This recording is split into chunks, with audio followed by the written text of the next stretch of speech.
اعوذ باللہ من الشیطان الرجیم بسم اللہ الرحمن الرحیم ان اللہ وملائکتہ یصلون علی النبی یا ایہا الذین آمنوا صلوا علیہ وسلموا تسلیما اللہم صلی علی سیدنا و نبینا و شفیعنا و مولانا محمد وعلی آل محمد وبارک وسلم۔ محترم خواتین و حضرات، السلام علیکم۔ پیام صبح کے ساتھ ایک بار پھر حاضر میں ہوں آپ کا میزبان انیق احمد۔ پیر، منگل، بدھ اور جمعرات، ان 4 دنوں میں ہم قرآن کریم کی مختلف آیات پر اپنے معزز علماء سے بات کرواتے ہیں اور سیکھتے ہیں کہ قرآن کریم کی یہ آیات ہم سے کیا مخاطبت کر رہی ہیں، ہمیں کیا پیغام اور ہمیں کیا روشنی عطا فرما رہی ہیں۔ لیکن جمعہ اور ہفتہ 2 دن سوال و جواب کے لیے ہم نے مختص کیے ہوئے ہیں۔ ان 2 دنوں میں ہم آپ کی جانب سے آئے ہوئے سوالات اپنے عہد کے ایک جید مفتی صاحب کی خدمت میں پیش کرتے ہیں تاکہ حاصل کی جائے اپنے لیے دینی رہنمائی، کسی بھی قسم کی کوئی کنفیوژن ہمارے ذہنوں میں نہ رہے۔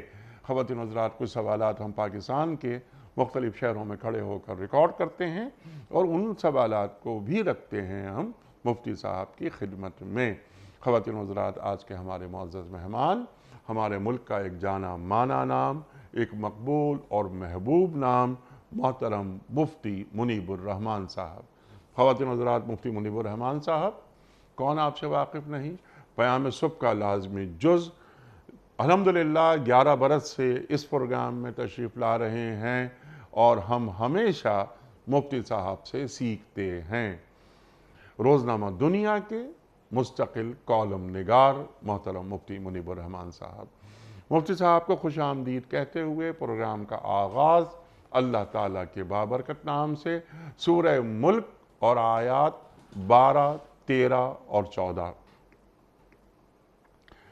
اعوذ باللہ من الشیطان الرجیم بسم اللہ الرحمن الرحیم ان الذین یخشون ربهم بالغیب لهم مغفرۃ واجر کبیر وَأَسِرُّوا قَوْلَكُمْ أَوِ اجْهَرُوا بِهِ إِنَّهُ عَلِيمٌ بِذَاتِ الصُّدُورِ أَلَا يَعْلَمُ مَنْ خَلَقَ وَهُوَ اللَّطِيفُ الْخَبِيرُ صدق اللہ العظیم۔ جو لوگ بے دیکھے اپنے رب سے ڈرتے ہیں، یقیناً ان کے لیے مغفرت ہے اور بڑا اجر۔ تم خواہ چپکے سے بات کرو یا اونچی آواز سے، وہ تو دلوں کا حال تک جانتا ہے، کیا وہی نہ جانے گا جس نے پیدا کیا ہے؟ وہ باریک بین ہے، وہ باخبر ہے۔ صدق اللہ العظیم۔ محترم مفتی صاحب کی خدمت میں آج کے پروگرام کے حوالے سے پہلا سوال عدنان صاحب کا ہے لاہور سے۔ عدنان صاحب نے پوچھا ہے کہ مفتی صاحب، اگر کسی نے روزہ رکھا ہے اور ہوائی جہاز پر سفر کے لیے روانہ ہوا ہے، بعض اوقات جہاز 35-40 ہزار فٹ کی بلندی پر پرواز کرتا ہے، نیچے زمین پر افطار کا وقت ہو چکا ہوتا ہے، لیکن جہاز میں سورج نظر آ رہا ہوتا ہے، اور اگر مغرب کی طرف سفر کریں تو پھر جتنا آگے بڑھتے ہیں سورج نظر آتا ہے، تو کیا ہم روزہ افطار کرنے کے لیے زمین کے وقت کا اعتبار کریں گے یا ہوائی جہاز میں جب تک سورج نظر آ رہا ہے اس کا اعتبار کریں گے اور روزہ سورج غروب ہونے پر افطار کریں گے؟ ارشاد۔ بسم اللہ الرحمن الرحیم الحمد للہ رب العالمین الصلاۃ والسلام علی سید المرسلین سیدنا و مولانا محمد اللہم وعلی صلی علی محمد آلہ وعلی آل وصحبہ محمد اجمعین۔ انیق احمد صاحب، جب ہم ہوائی جہاز پر سفر کر رہے ہوں اور سورج نظر آ رہا ہے تو پھر زمین کے غروب کا اعتبار نہیں ہوگا، ٹھیک جس مقام پر ہم ہیں ٹھیک اسی کے غروب کا اعتبار ہوگا۔ ٹھیک لہذا جب تک سورج غروب نہیں ہو جاتا روزہ ہم نہیں کھولیں گے۔ ٹھیک اب رہا یہ سوال کہ مغرب کی جانب جب ہم سفر کرتے ہیں اور فرض کرو کہ رمضان کا مہینہ ہے ٹھیک اور کوئی روزے سے ہے، تو اس صورت میں کیونکہ مثلا امریکہ کی طرف سفر کر رہے ہیں تو 15 16 17 گھنٹے کی فلائٹ ہوتی ہے، تو روزہ بہت طویل بھی ہو سکتا ہے۔ لہذا اگر کوئی سمجھتا ہے کہ روزہ اتنا طویل ہونے کی وجہ سے اس کے لیے ناقابل برداشت ہو جائے گا تو وہ عذر سفر کی وجہ سے روزہ چھوڑ سکتا ہے اور بعد میں قضا کر لے۔ ٹھیک اسی طرح اگر روزہ رکھ لیا ہے لیکن سفر بہت طویل ہو گیا ہے اور ناقابل برداشت ہو گیا ہے اور وہ روزہ توڑ دیتا ہے مشقت سفر کی وجہ سے، ٹھیک تو اس پر کفارہ نہیں ہوگا بلکہ اس کی قضا ہوگی۔ اس کی مثال ہمارے سامنے حدیث پاک میں ہے کہ فتح مکہ کا جو سفر تھا وہ ماہ رمضان میں تھا۔ جب مسلمان مدینہ منورہ سے چل کر مکہ مکرمہ کے قریب آ کر پڑاؤ ڈالا تو جو وہاں عرب کا گرمی کا موسم ہوتا ہے، جو روزے سے تھے تو وہ بے ہوش ہو کر گرنے لگے، کچھ اور حضرات ان پر چادر کا سایہ کرنے لگے، اور جو روزے سے نہیں تھے انہوں نے خیمے تانے لکڑیاں جمع کرنے لگے کچھ کھانا پکانے کے لیے۔ جی تو حضور نے پوچھا کہ یہ جن پر چادر تنی ہو کون ہیں؟ تو بتایا کہ روزے سے ہیں۔ تو آپ نے فرمایا کہ ذہب المفطرون بالاجور، آج روزہ نہ رکھنے والے روزہ رکھنے والوں پر سبقت لے گئے۔ اللہ اکبر۔ اللہ اس کا ایک سبب تو یہ تھا کہ چونکہ وہ سفر جہاد تھا اور سفر جہاد میں مجاہد کو ریڈ الرٹ ہائی الرٹ رہنا پڑتا ہے، تو اس میں اگر روزہ چھوڑ دے تو کوئی بات نہیں ہے۔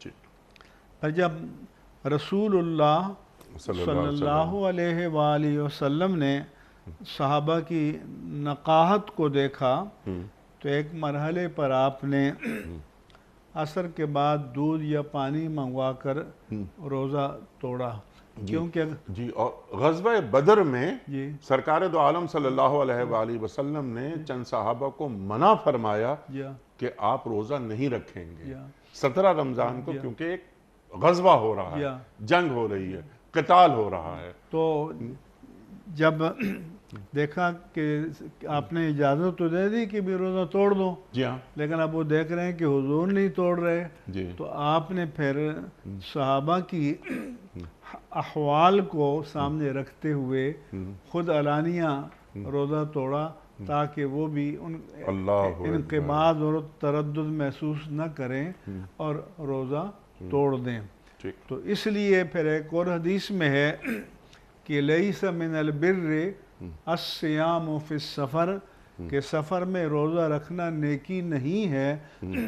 یہ عام طور پر سفر مراد نہیں ہے، جیسے ہم یہاں سے بائی اسلام آباد چلے گئے، پشاور چلے گئے، یا وہاں سے کوئی ادھر آ گیا، یہ تو راحت کے سفر ہیں۔ ٹھیک، لیکن اگر جہاد کا سفر ہے یا انتہائی مشقت کا سفر ہے تو پھر اللہ کی دی ہوئی رخصت پر عمل کرنا چاہیے، کیونکہ قرآن مجید میں اللہ تعالیٰ نے جہاں فرضیت روزہ کا حکم نازل فرمایا سورہ بقرہ کی آیت 183، 184، 185 میں، تو 184 میں فرمایا کہ فَمَنْ كَانَ مِنْكُمْ مَرِيضًا أَوْ عَلَىٰ سَفَرٍ فَعِدَّةٌ مِّنْ أَيَّامٍ أُخَرَ، تم میں سے جو کوئی بیمار ہو یا مسافر ہو تو وہ عذر مرض یا عذر سفر کی وجہ سے روزہ چھوڑ سکتا ہے، لیکن بعد میں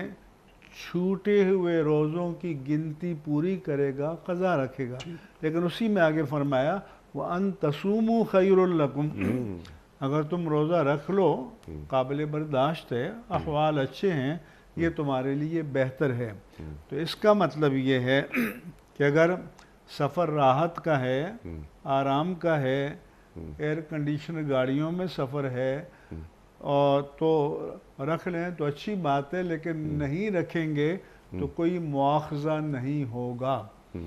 اور اگر سفر جیسا کہ جہاد کا ہے یا اس طرح کا انتہائی مشقت کا سفر ہے تو پھر اللہ کی دی ہوئی رخصت پر عمل کرنا چاہیے، کیونکہ اس کو اللہ نے پھر دہرایا کہ وَمَنْ كَانَ مَرِيضًا أَوْ عَلَىٰ سَفَرٍ فَعِدَّةٌ مِّنْ أَيَّامٍ أُخَرَ 185 میں، کہ جو بیمار ہو یا مسافر ہو اور عذر سفر و مرض کی وجہ سے روزہ چھوڑ دے تو بعد کے دنوں میں گنتی پوری کرے۔ کیوں؟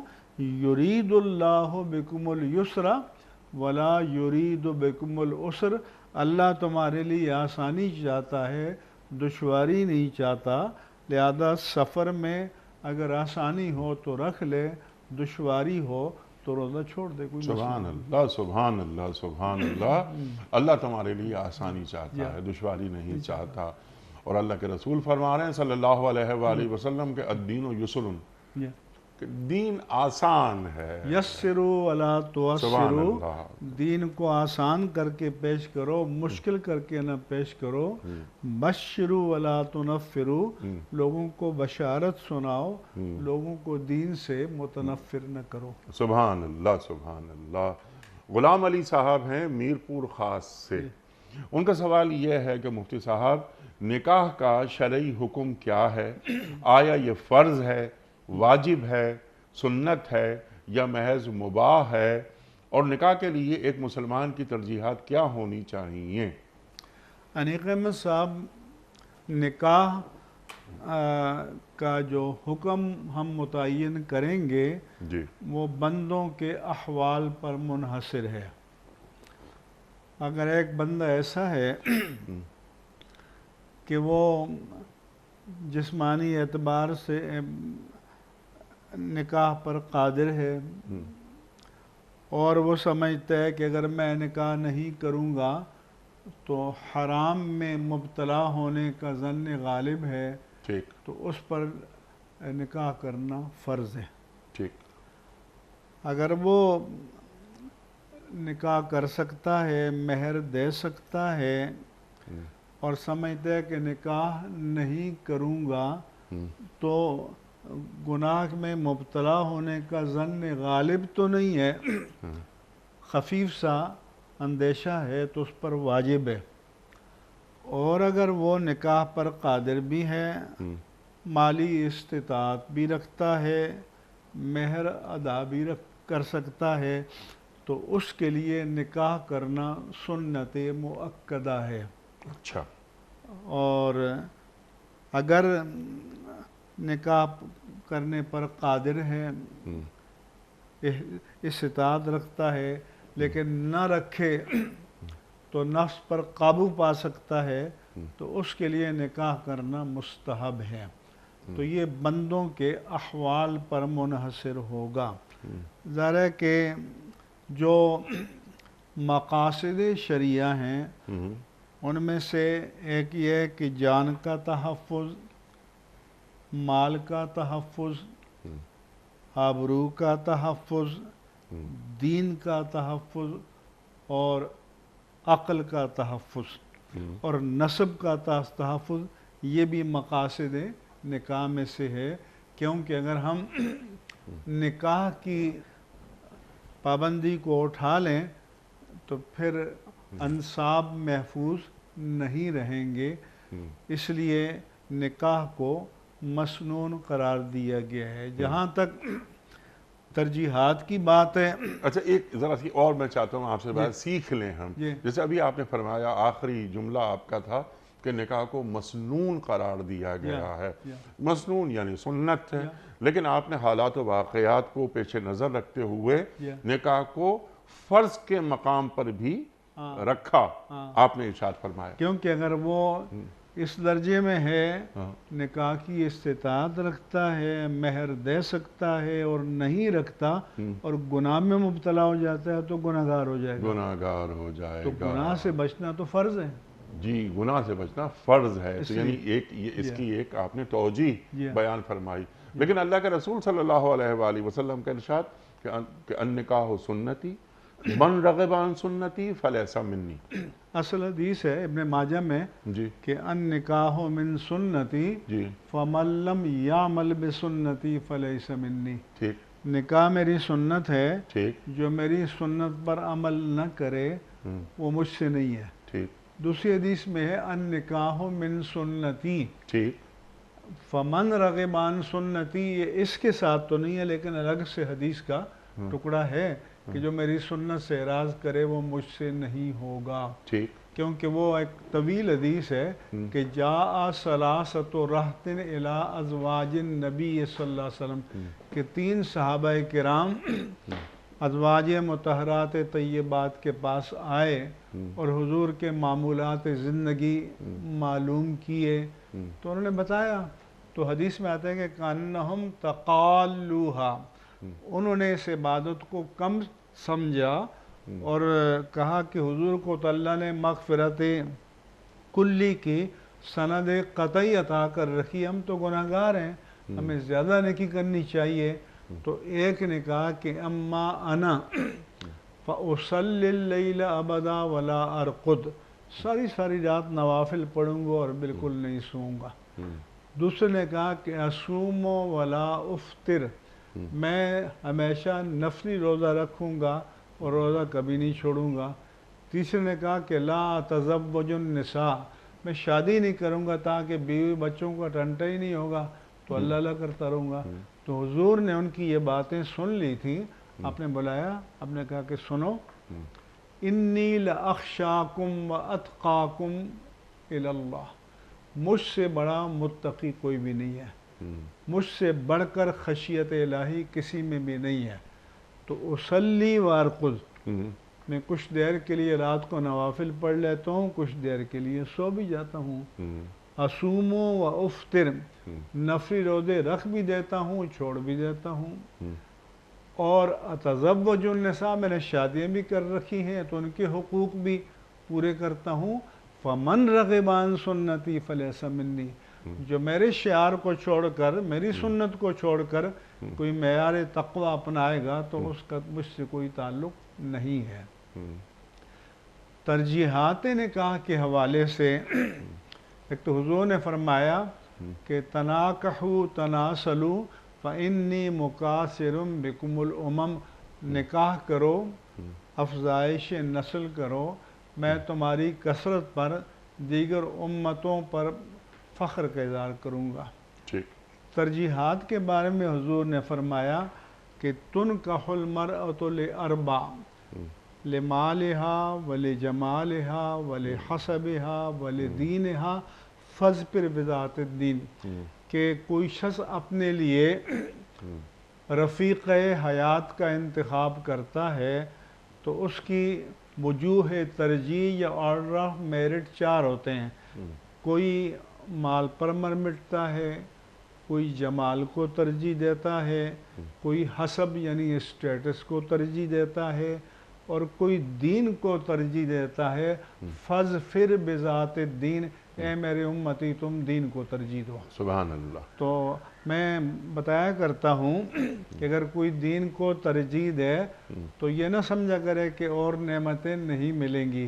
اللہ تعالیٰ اس کی برکت سے جو نعمتیں تمہارے مقدر میں ہیں وہ عطا کر دے گا. ٹھیک. پھر مزید اللہ کے رسول نے فرمایا کہ الدنیا کلھا متاع، دنیا یہ متاع زیست ہے. وخیر متاع الدنیا المرأۃ الصالحہ، اور دنیا کی نعمتوں میں سے سب سے اچھی نیک بیوی ہے. اذا امرہا اطاعت ہو، جب اس کو اذا رآہا سرت ہو، جب سامنا ہو تو بشاش چہرے کے ساتھ استقبال کرے. اذا امرہا اطاعت ہو، جب شوہر موجود نہ ہو، حکم دے جائز بات کا تو مانے. وَإِذَا غَابَ عَنْهَا حَفِظَتْ ہو فی نَفْسِهَا وَمَالِهِ، اگر شوہر گھر پر موجود نہیں ہے تو اس کی امانتوں کی حفاظت کرے. ایک امانت تو اس کی عفت ہے، پاک دامنی ہے، حیا ہے، اور دوسری امانت اس کا مال ہے. ٹھیک. تو ترجیح حضور نے بتا دی ہے. سبحان اللہ. یہ ذمہ داریاں خاتون کی واضح ہو رہی ہیں، تو کچھ ذمہ داریاں مردوں پر بھی یعنی شوہر پر بھی عائد ہوتی ہیں. ٹھیک ہے. وہ خیال رکھے بیوی کا، اس کی ضرورتوں کا، اور اس کے آسائش کا، اس کے اطمینان کا، اس کے سکون کا. دیکھیں شریعت نے خانگی زندگی کی تمام مالی ذمہ داریاں شوہر پر عائد کی ہیں. ٹھیک ہے. کفیل ہے. کفیل بنایا ہے. ٹھیک. قوام بنایا ہے. ٹھیک ہے. یہ الگ بات ہے کہ آج کل اب لوگوں کی خواہشات بڑھ گئی ہیں، تو میاں بھی کہیں جاب کرتے ہیں، بیوی بھی کرتی ہے اپنی خوشی سے، لیکن شوہر بیوی کو مجبور نہیں کر سکتا کہ تم جاب کرو، کیونکہ یہ ذمہ داری اللہ تعالیٰ نے شوہر پر ڈالی ہے اور اسے ذمہ داری پوری کرنی چاہیے.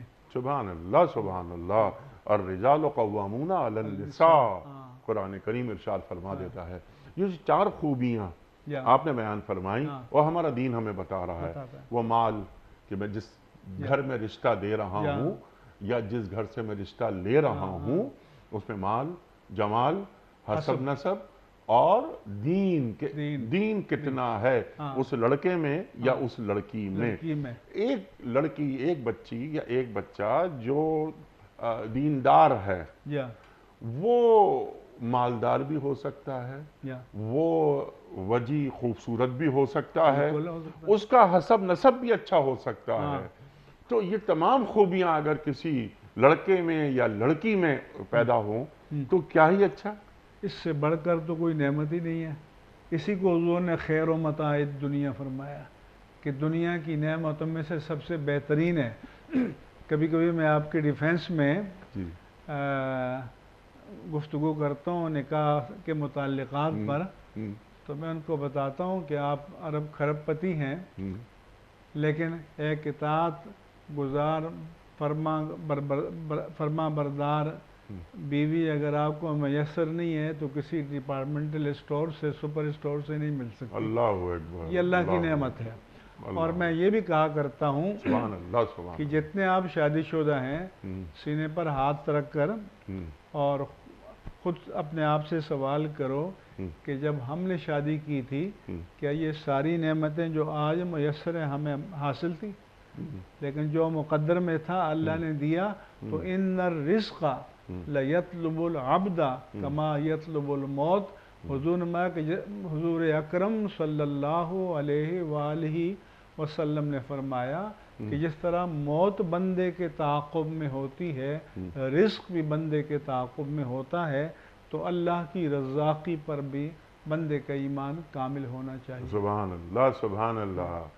کیا اچھی بات آپ نے فرمائی. وہ رحمت، وہ مودت وہ نظر آئے گھر میں.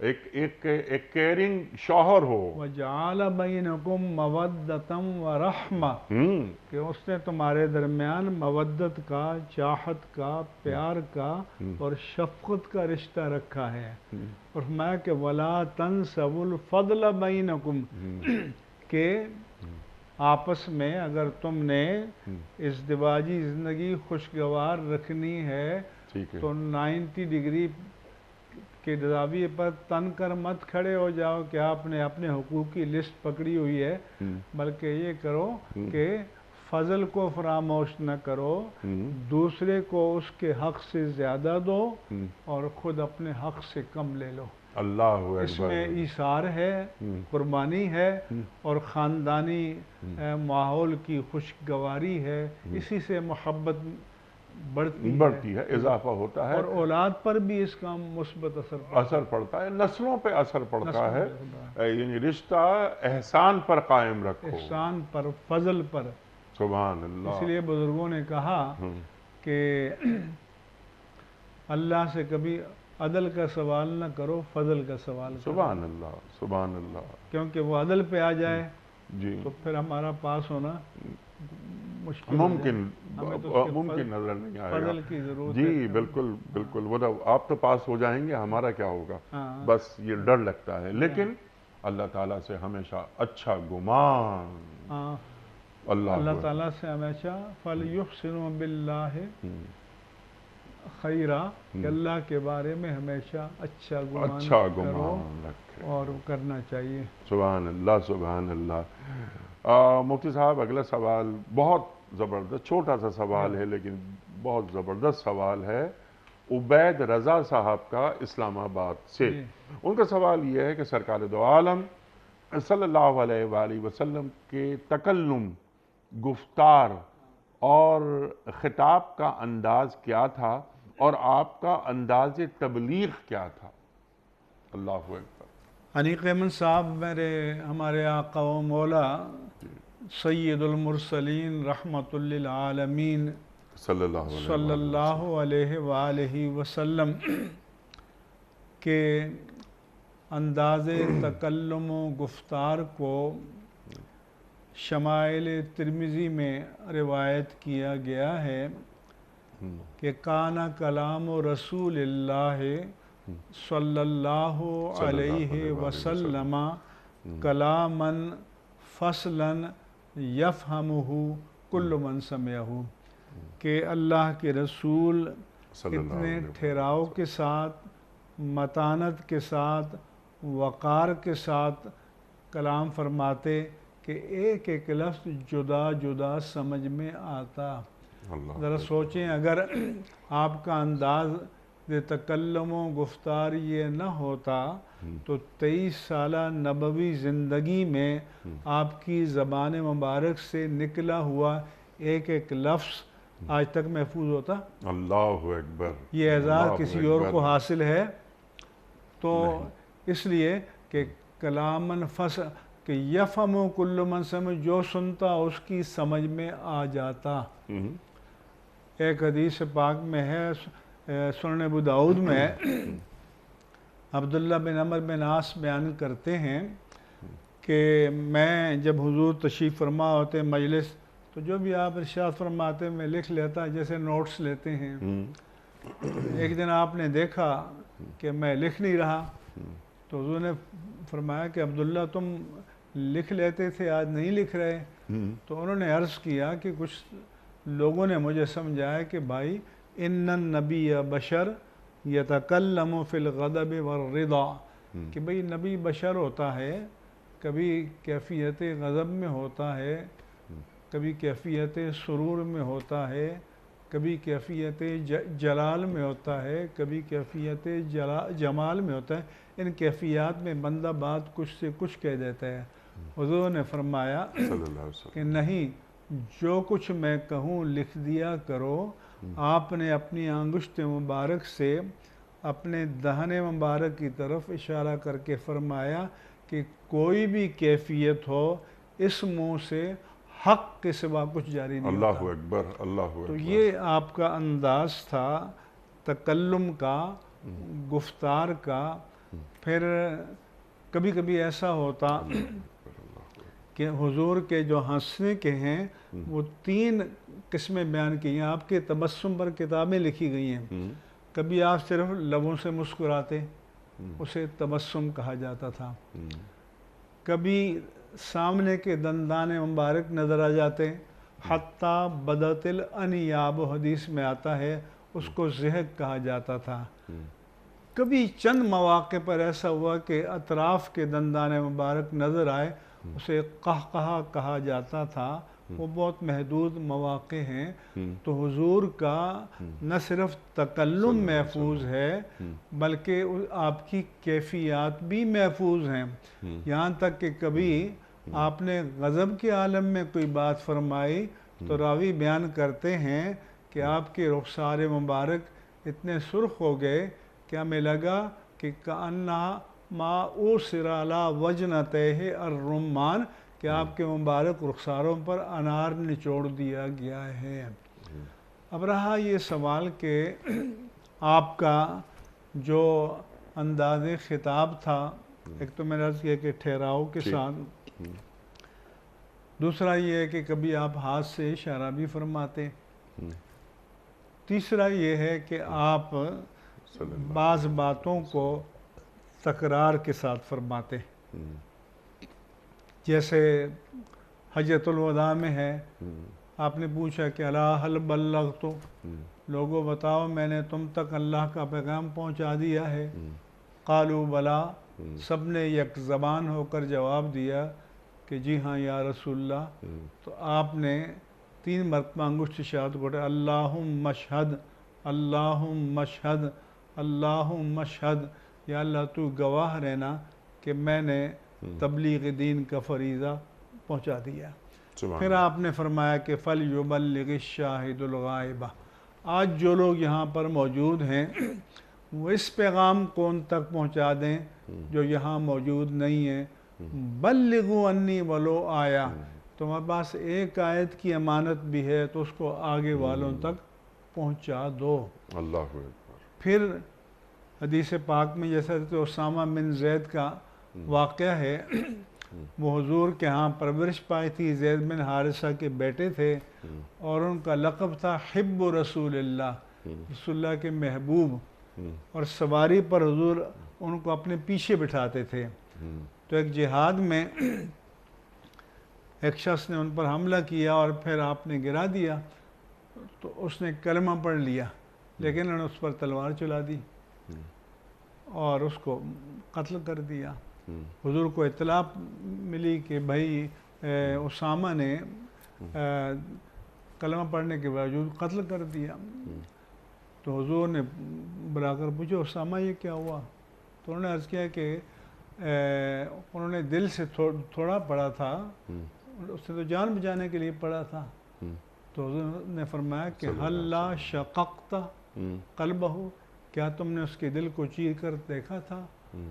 فَكَيْفَ إِذَا جَاءَ بِلَا إِلَهَ إِلَّا اللَّهُ يَوْمَ الْقِيَامَةِ. 3 مرتبہ آپ نے فرمایا اسامہ اگر کل وہ لا الہ الا اللہ کی ضمانت لے کر اللہ کی عدالت میں استغاثہ کرنے آ گیا تو کیا جواب دو گے؟ تو اسامہ کہنے لگے کہ میں تمنا کر رہا تھا کہ کاش میں آج سے پہلے پیدا نہ ہوا ہوتا، آج ہی پیدا ہوا ہوتا. تو کبھی آپ کسی بات کی تاکید کرتے تو اس کو دوبارہ سبارہ فرماتے.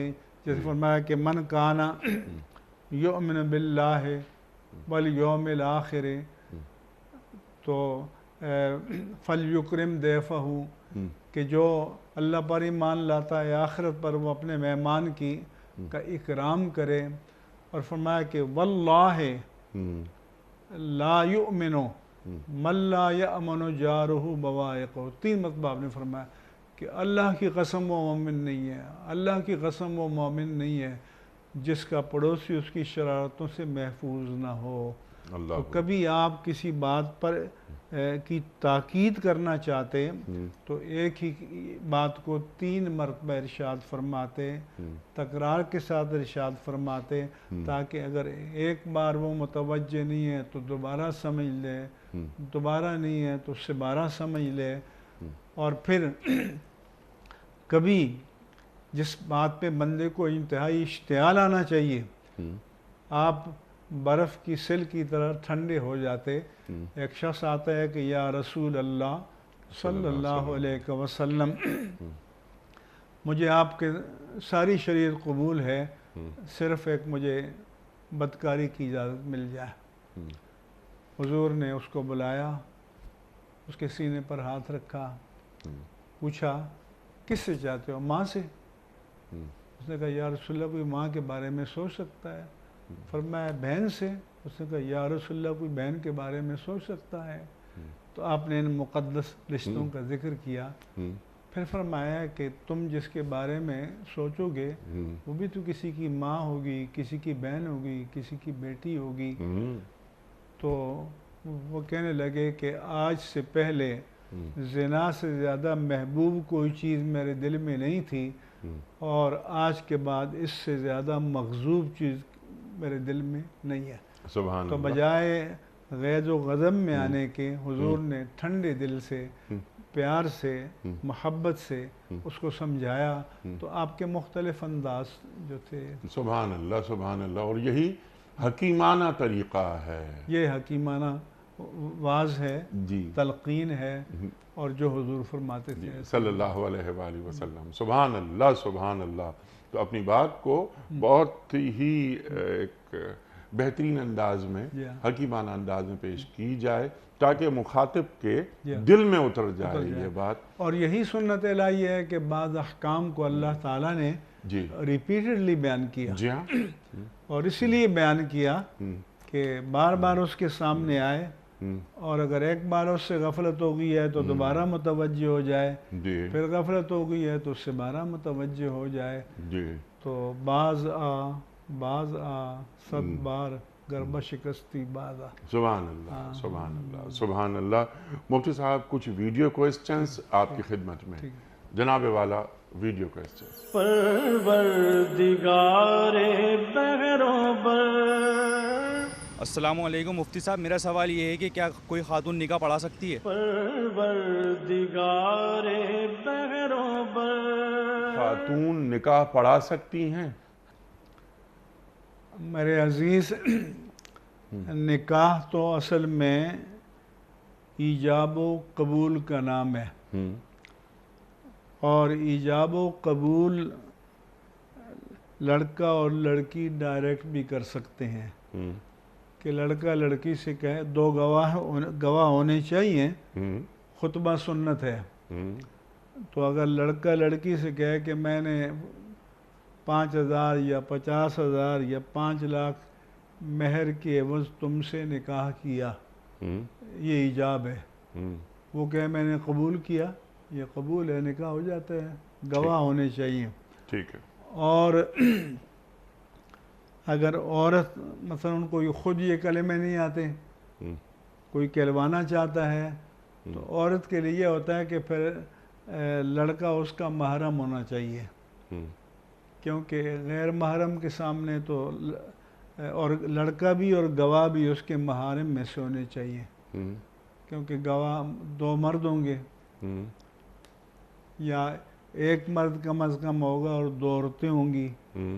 ایک وہ لڑکا ہوگا جس کا نکاح کرنا ہے, تو وہ پھر اس کے محارم میں سے ہونے چاہیے. ٹھیک ہے, یعنی وہ جو گواہ ہوں, گواہ محارم میں سے ہونے چاہیے. گواہ بھی اور جو دولہا ہے وہ بھی. وہ کس کا محرم ہو؟ جس کے بارے آپ کہتے ہیں کہ وہ نکاح پڑھا دے یا نکاح کا طریقہ بتا دے. ٹھیک ہے. لیکن نکاح 2 گواہ آپ نے بیان فرمائی یہ بات, لیکن اللہ کے رسول کے سامنے نکاح تو منعقد ہو جائے گا. لیکن کیا یہ پسندیدہ نکاح ہوگا اللہ کے رسول صلی اللہ علیہ وآلہ وسلم کی نگاہ میں؟ پسندیدہ تو یہ ہے کہ جمعے کے دن ہو, ٹھیک, مسجد میں ہو, جی, پہلے خطبہ ہو تاکہ اعلان ہو جائے, جی, گواہ موجود ہوں, اور یہ شریعت کا مقصود ہی یہی ہے کہ اس کا اعلان ہو جائے تاکہ جب وہ میاں بیوی دونوں کہیں چلیں تو لوگ ان پر تان نہ کریں، شک نہ کریں کہ یہ میاں بیوی جا رہے ہیں۔ ٹھیک۔ سید المرسلین صلی اللہ علیہ وآلہ وسلم مسجد نبوی سے نکلے تو حضرت صفیہ بھی تھیں، تو تھوڑا آگے بڑھ کے وہ جانے لگی تو ایک اور شخص کھڑا تھا، تو آپ نے فرمایا کہ یہ میری بیوی ہے، تاکہ اس کے دل میں کوئی بدگمانی پیدا نہ ہو۔ تو نکاح کے لیے اعلان اور گواہوں کا ہونا، مسجد میں ہونا، سنت ہونا اس لیے ہے تاکہ جو قرب و جوار کا معاشرہ ہے، جن کے گرد و پیش میں رہنا ہے، ان کو پتہ چل جائے کہ آج سے ان کا میاں بیوی کا رشتہ ہے۔ ٹھیک، بالکل کلیئر ہو گئی یہ بات۔ لیکن یہ کہ لڑکا اور لڑکی بھی آپس میں نکاح منعقد ہو جاتا ہے۔ اچھا، جو سوال ان کا تھا، بلکہ میرے سامنے ایک نکاح کے لیے آئے، ڈیفوڈلز جو ہوتے ہیں، گونگے بہرے، تو اب ظاہر ہے کہ میں تو ان کے اشارات کو نہیں سمجھتا، تو میں نے کہا کہ ان دونوں کو برابر میں بٹھا دو اور یہ لڑکے کو سمجھا دو کہ یہ اس سے کہے کہ بھئی میں نے اتنے مہر کے وقت تم سے نکاح کیا، اور وہ قبول کر لے۔ تو ڈائریکٹ ایجاب و قبول مجلس ہو سکتا ہے۔ ٹھیک ہے۔ اور یہ جو کالم ہوتا ہے وکیل کا، وہ اس صورت میں ہے کیونکہ لڑکا مجلس میں ہے تو اس کا تو وکیل ضروری نہیں ہے، لڑکی وانی بیٹھی ہوتی تو اس کا وکیل اور دو گواہ جن کے سامنے اس نے وکالت دی ہے ان کا ہونا ضروری ہوتا ہے۔ ٹھیک ہے۔ اچھا، ہم جتنے بھی نکاح ہم نے اٹینڈ کی ہیں اپنی زندگی میں، جو قاضی ہیں نکاح خواہ وہ مرد ہی ہوتا ہے۔ سوال ان کا یہ ہے اور یہ تھا کہ کیا کوئی عورت قاضی نکاح خواہ ہو سکتی ہے؟ نکاح تو میں نے عرض کیا نا کہ ایجاب و قبول کے کلمات کہنے ہیں یا تلقین کرنے، اس میں تو کوئی نہیں ہے، لیکن غیر محرم پھر نہ ہو، لڑکا محرم ہو، ٹھیک ہے، اور گواہ بھی محرم ہو۔ ٹھیک ہے، جی جی بالکل ٹھیک ہے۔ تو یعنی ایک خاتون نکاح پڑھا سکتی ہیں، ٹھیک ہے، قاضی ہو سکتی ہیں، کلیئر ہو گئی۔ اگلا سوال مفتی صاحب کی خدمت میں۔ پروردگار بحروں پر۔ السلام علیکم مفتی صاحب، میرا سوال یہ ہے کہ بے گناہ قیدیوں کی رہائی دلوانے کے لیے فنڈنگ کی جا سکتی ہے؟ پروردگار بحروں پر۔ وہ سوال یہ رکھا ہے انہوں نے کہ جو بے گناہ قیدی ہوتے ہیں، جو جیلوں میں بند ہیں، کیا ان کی رہائی کے لیے کوئی فنڈنگ وغیرہ، ان کے پیسے انہیں دیے جا سکتے ہیں، ان کی مدد کی جا سکتی ہے؟ جی ہاں، اگر بے گناہ قیدی ہوں، بے گناہ تو نہیں کہہ سکتے، بے قصور، جی، گناہ کی نفی تو ہم نہیں کر سکتے۔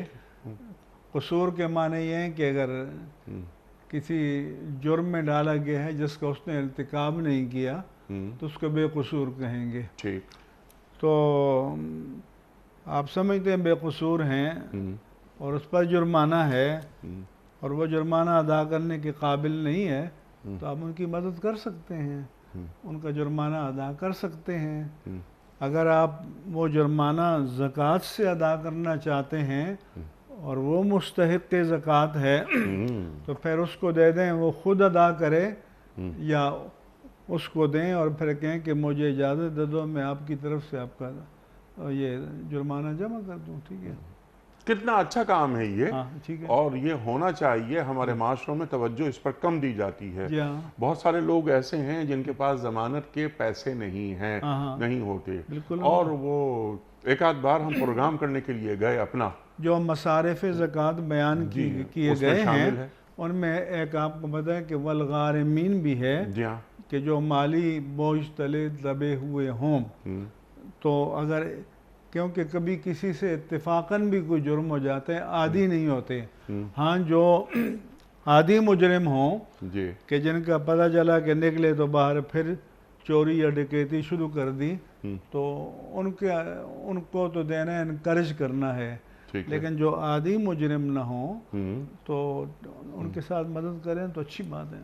جی ہاں بالکل، ہم یہ پیام صبح کا ایک پروگرام کر رہے تھے یہ کراچی سینٹرل جیل میں، تو وہاں بہت اچھے لوگ بھی نظر آئے ہمیں قیدیوں میں. ہاں مجھے حیرانی ہوئی ہاں کہ یہ لوگ تو مجھے مجرم، جیسے آپ نے فرمایا عادی مجرم نظر نہیں آتے. میں نے ایک صاحب سے پوچھا کہ آپ کا جرم 50,000 روپے کا ایک چیک ہاں انہوں نے کسی کو دیا، ہاں وہ باؤنس ہو گیا، ہاں تو انہیں جیل میں بھجوا دیا گیا. ہاں 50,000 روپے ان کے پاس نہیں تھے. تو کوئی ان کی مدد کرے 50,000 روپے میں. اچھے خاندان کا فرد ہے، اسے لے کر باہر آ جائیں. مجھ سے ایک صاحب نے کہا کہ آپ لوگ اسلامی نظام کی بات کرتے ہیں، آپ کیا تبدیلی لائیں گے؟ میں نے کہا فرض کرو کہ نظام جیل خانہ جات ہے. جی تو میں 1985 میں ہانگ کانگ گیا تھا، تو وہاں جیل کے باہر لکھا تھا کریکشنل ہاؤس، دارالاصلاح. ہم تو جیلوں کو دارالجرائم بنا دیتے ہیں. اللہ اکبر. تو میں نے کہا اگر میرے بس میں ہو تو جو کرونیکل کریمنلز ہیں ان کو ہم الگ کریں گے، اور جو عام اتفاقی مجرم ہیں ان کو الگ کریں گے، اور ان کی تربیت کا اور تعلیم کا اور اصلاح کا انتظام کریں گے. ان کو خوف خدا دلائیں گے، حقوق العباد دلائیں گے کہ وہ نکل کر معاشرے میں ایک مثبت زندگی ادا کریں. ہمارے ہاں یہ ہوتا ہے کہ ایسا مکس اپ کر دیا جاتا ہے کہ جو عادی مجرم نہیں ہے وہ بھی یا تو مجرم بن کر بنے گا، یا نشے کا عادی بن کر نکلے گا، یا رشوت کا عادی بن کر نکلے گا. تو اگر اس جیل خانے کے نظام پر بھی توجہ دی جائے تو اس میں اصلاح کی بہت بڑی گنجائش ہے. پھر میں نے تجویز پیش کی کہ یہ جو شہروں کے درمیان میں جیلیں ہیں ان کو باہر نکالا جائے اور وہیں پر عدالتیں لگیں، وہیں پر عملے کے لیے ہاسپیٹل اسکول کا انتظام ہو، کیونکہ برسوں مقدمے ملتوی ہوتے ہیں کیونکہ حالات ہو گئے جی رسکی ہے، مجرم کو عدالت نہیں لے جا سکتے، اس کو یہ نہیں کر سکتے، فلاں نہیں ہوتا. تو ان تمام مسائل کا حل موجود. ایسا نہیں ہے کہ یہ مسائل لا ینحل ہیں، لیکن ہمارے یہاں وہ عزم ہی نہیں ہے، ول ہی نہیں ہے. تو کیا اس کا کوئی عزم نہیں ہے، ول نہیں ہے، کیا ویژن ہے؟ ہاں میں نے کالم میں لکھا تھا یہ جو ہماری سینٹرل جیل ہے یہ اگر کسی بڑے بلڈر کو دے دی جائے یہ جگہ تو اتنے پیسے میں بہت عظیم الشان جیل جو ہے وہ باہر بنا کر دے سکتا ہے. زمین گورنمنٹ فری دے دے اور اس میں ساری چیزیں ہوں، اور پھر اس میں کوئی تعلیم کا الگ نظام ہو، جو کرونیکل مجرم ہے ان کا سیل بالکل الگ ہو، وہ دوسروں سے مکس اپ نہ ہو، تاکہ جو نوجوان چلے جاتے ہیں عادی مجرم نہیں ہوتے لیکن وہاں جا کر بگڑ جاتے ہیں، تو وہاں اصلاح کا، تربیت کا، تعلیم کا ایک اچھا انتظام ہونا چاہیے. اور کچھ ٹیکنیکلٹیز اگر سکھا سکتے ہوں تو وہ سکھانی چاہیے. انہیں کارآمد اور مفید شہری بنایا جائے، معاشرے کا ماہر نفسیات ان کی خدمات دی جائیں. پرانے زمانے میں کچھ تھا کہ وہ ان سے کوئی قالینی وغیرہ بنواتے تھے اور کچھ ان کو مزدوری بھی دیتے تھے. جی ہاں، اب آج کل مجھے نہیں پتا. جی بالکل، انہیں کارآمد شہری بنایا جائے، ان کی اصلاح کی جائے اور پھر باہر وہ آئیں اور معاشرے کو میں کنٹریبیوٹ کریں. بالکل. مفتی صاحب آپ کا بڑا ممنون، بڑا شکر گزار، آپ تشریف لائے. خواتین و حضرات وقت یہاں مکمل ہوا ہمارے آج کے پروگرام کا. جمعہ اور ہفتہ 2 دن سوال و جواب کے لیے ہم نے یہ مخصوص کر رکھے ہیں. ان 2 دنوں میں ہم آپ کی جانب سے آئے ہوئے سوالات اپنے عہد کے ایک ممتاز اور جید مفتی صاحب کی خدمت میں پیش کرتے ہیں اور ان سے حاصل کرتے ہیں اپنے لیے دینی رہنمائی. سوالات ہوتے ہیں ہمارے ذہنوں میں پلتے رہتے ہیں، خاص طور پر ہمارے نوجوان بہت سارے سوالات لے کر گھومتے رہتے ہیں. تو ہم یہ چاہتے ہیں کہ تمام ابہام، تمام کنفیوژنز دور ہو جائیں. مفتی صاحب تشریف لاتے ہیں، ان کی خدمت میں ہم سوالات رکھتے ہیں قرآن و سنت کی روشنی میں ہمیں اپنے مسائل کا حل مل جاتا ہے۔ ہمارا دین مکمل دین ہے، ہمارے دین کے پاس انفس و آفاق کے ہر مسئلے کا حل موجود ہے۔ خواتین و حضرات، پیام صبح کا اختتام ہوتا ہے روزانہ ایک قول پر، اور وہ قول ہوتا ہے صاحب نہج البلاغ امیر المومنین حضرت علی مرتضیٰ کرم اللہ وجہہ کا۔ آپ فرماتے ہیں کہ خوف خدا بہترین عبادت ہے، خوف خدا بہترین عبادت ہے۔ سبحان اللہ، سبحان اللہ۔ اپنے میزبان انیق احمد کو کل تک کے لیے اجازت دیجیے۔ خدا حافظ۔